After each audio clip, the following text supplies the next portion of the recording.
Another farm update, we have raspberries now. Grand winner this year for first raspberry to ripen goes to a cultivar that came out in 2008 called Himbo Top. Yes, that's really what it's called. No, I'm not 100% sure how that happened, but this whole family of cultivars is called Himbo. One of its parents was Himbo Queen, and Himbeer is also German for raspberry, so maybe there's a real reason. Stay tuned for pointers on DIY raspberries, and especially DIY raspberries in the South, if that kind of thing interests you. One of my top raspberry chores right now, besides eating them, is scouting for this insect called raspberry cane borer. It's a beetle, and it likes to, say this is a raspberry shoot, it likes to chew two little rings around the tip of a raspberry shoot. If you let that egg and the grub it turns into stay there all summer long, they will eat their way down through to the base of the cane near the ground, and next year that shoot will be very weak and sad. But raspberry cane borers are very simple to stop. When they chew those two rings around the stem, water and nutrients can't flow above them, and so the leaves and the tip of that stem will just kind of wilt. It'll like do this. You can see it very easily when you're just walking through your rows of raspberries. So what you do is you just see those tips that are wilted, you snip them off below the rings where mama chewed into the stem, and throw it away. That's it, all done. You can cut off this beetle's reproduction entirely and avoid having a real problem the next year.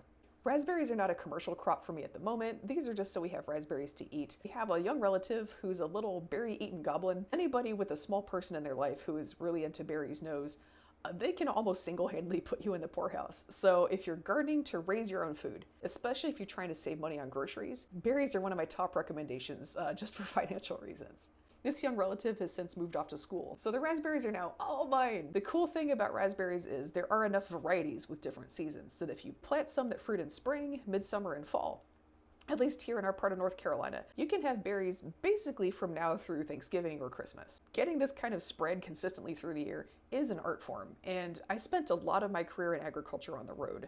So by the time we had our own place, and I actually lived there enough to nail down a variety mix and a grow routine to get a nice long full season of berries, the little fruit goblin only had a few years left before growing up and moving out. So if you're ever frustrated with how there's a lot of trial and error in gardening, just know that that's also the case for me and every other farmer I've ever worked with. You're in good company. The professionals are also out here living our lives through trial and error, and especially for perennials, sometimes that just takes way too long. So here's my raspberry setup. Is it picturesque? Not really. But does it bang out a lot of fruit without much effort from me? Yes, it does. It's beautiful on the inside. I've got raspberries in big containers because otherwise they will spread. They like to spread out. And I do not have time to weed raspberries out of all my other veggie plots. I've got them on drip irrigation, and I'm also using a vertical style trellis like you would see on raspberries grown in a greenhouse, just because for me, that saved enough time and space to really be worth it. I also put up bird netting because if I don't, the birds get everything. And weed barrier on the ground under the containers, because if I don't, the whole patch will turn into a jungle by August and nobody has time to deal with that. With this setup, all I have to do during the fruiting season is pick berries and maybe 2 to 4 hours of maintenance per month. That's tying up new canes, fertilizing, getting rid of stem tips that got hit by borers. Everything else I do on this is in the cold season when it's actually pleasant to work outside. So that's starting new containers, pruning, replacing the weed barrier, all of that stuff. So those are just some thoughts on doing raspberries for yourself, particularly in the South. Okay, have fun, bye.